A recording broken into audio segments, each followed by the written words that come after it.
If you wanted to grow it organically, I would say get sheep, spray whey, spray kaolin clay. They're a totally natural combination. If you have an orchard, you've probably already got black raspberry trying to grow under your fruit trees. Honey locust, chestnut, and it's cooler. This is a little bit like a forest. Black locust here. You're the ones that I most want to help, and that's really why I'm doing these videos. Help you. If you haven't seen the film, The Permaculture Orchard Beyond Organic, start there. And you can glean probably most of that from these videos. But in the film, you sit down in 2 hours. It's condensed, it's tight. I would say go see, if you've seen the film, go see the virtual tour, because the tour will update you. Whatever we've learned in the last 5 years since the film. When the crop is looking like this, it's a real joy to walk through. I have had years, don't worry, I've had years where walking through, it's been, total disaster. That's European apple sawfly.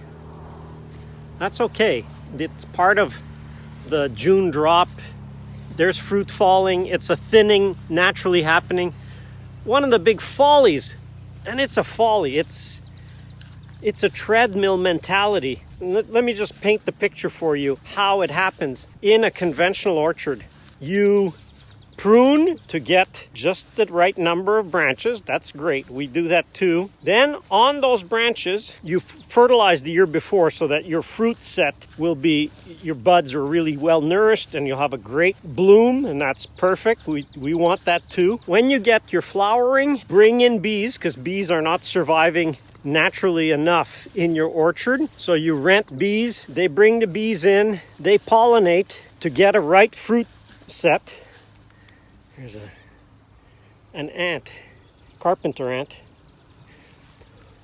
Go back. Now that you've got a good fruit set, then they evaluate how much fruit is left. You look at your fruit set, and if you think, oh, we had too much pollination, they spray a chemical thinner. The chemical thinner reduces the fruit load so that you have just one fruit per cluster like this. So there's one fruit, there's one fruit, there's one. Here's one. That's really what they'd be aiming to get. Don't worry, I didn't spray these to get this. This is just what normally can happen. It doesn't always happen this way. This is a little too much here. There's a lot of fruit in this cluster here. One fruit, one fruit, one fruit. That's perfect.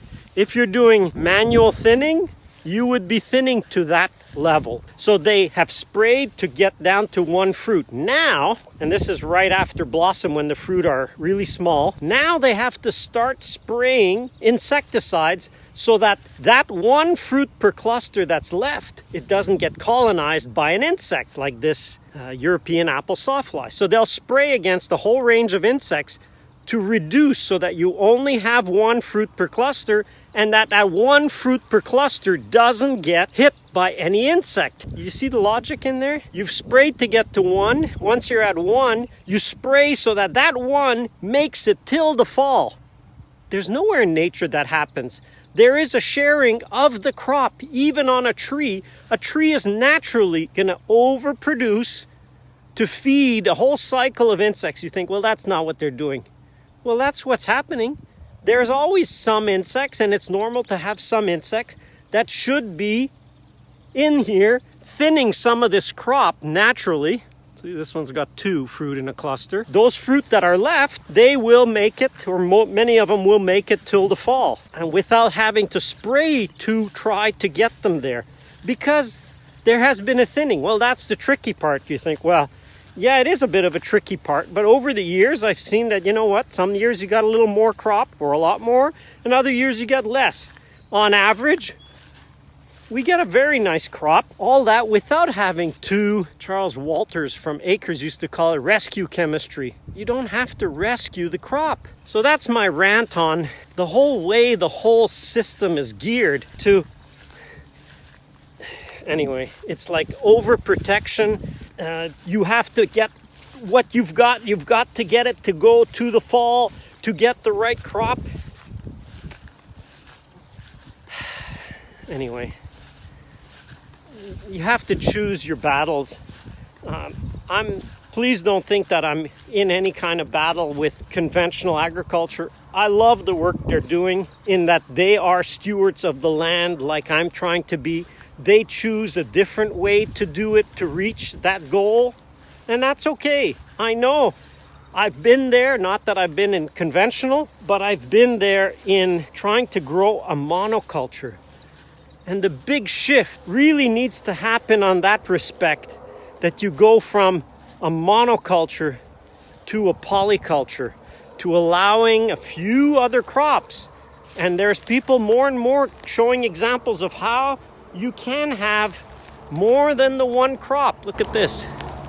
Black raspberry coming on real nice. That's Jewel. If you saw that video, how to prune and propagate black raspberry. So that's the Jewel crop coming along really nicely.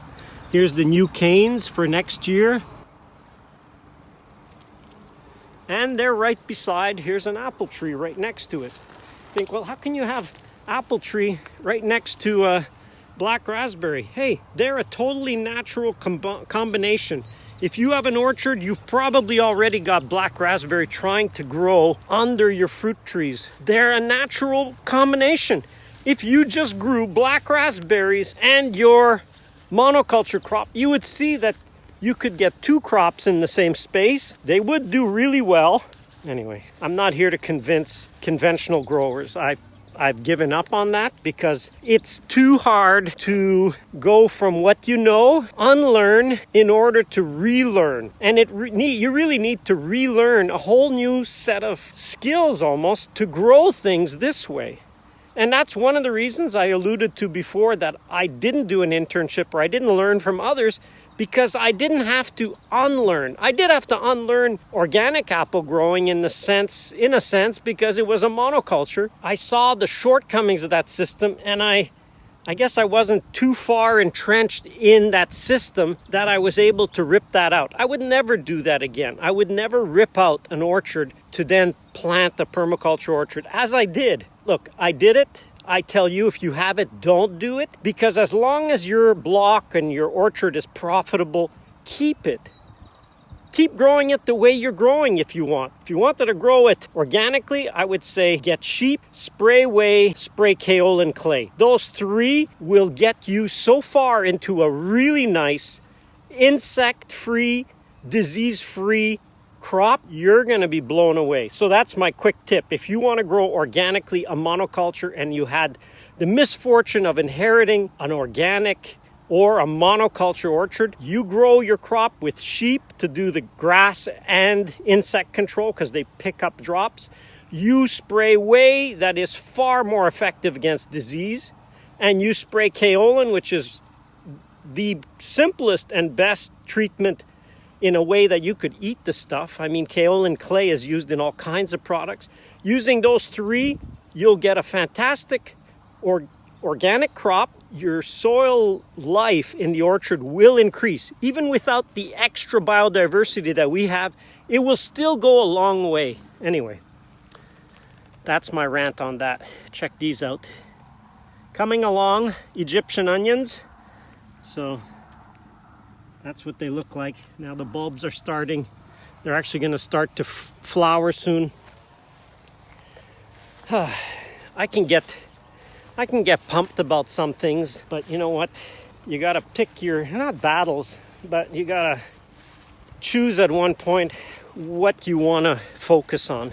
And I am not focusing on changing larger scale organic or conventional orchards. That's not my target. That's not the people that I know I can have the greatest impact for. Go see that mission video. It's going to be coming out soon. What's my mission? Well, it's probably you. You want to grow a few fruit trees, you want to grow a small orchard, and you want to do it in a way that's so much simpler, more enjoyable, higher yield. Look how nice and cool it is in here. Come into a little grove of some of the bigger trees here. Honey locust, chestnut, and it's cooler. This is a little bit like a forest. Black locust here. You're the ones that I most want to help, and that's really why I'm doing these videos, because if it can help you, if you haven't seen the film, The Permaculture Orchard Beyond Organic, start there.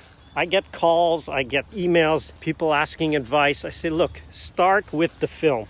The film will answer so many questions. I knew 5 years ago when we put out the film that I needed something to answer so many of the questions. Cherry's coming.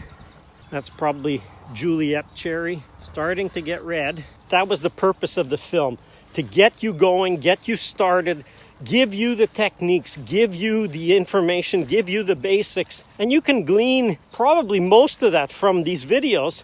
But in the film, you sit down in 2 hours. It's condensed. It's tight. I would say go see. If you've seen the film, go see the virtual tour, because the tour will update you. Whatever we've learned in the last 5 years since the film, all of that is in the tour, and it's part of our tour. And we only do 2 tours a year now.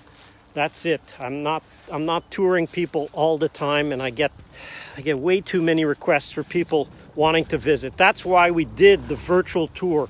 And some people come from far away.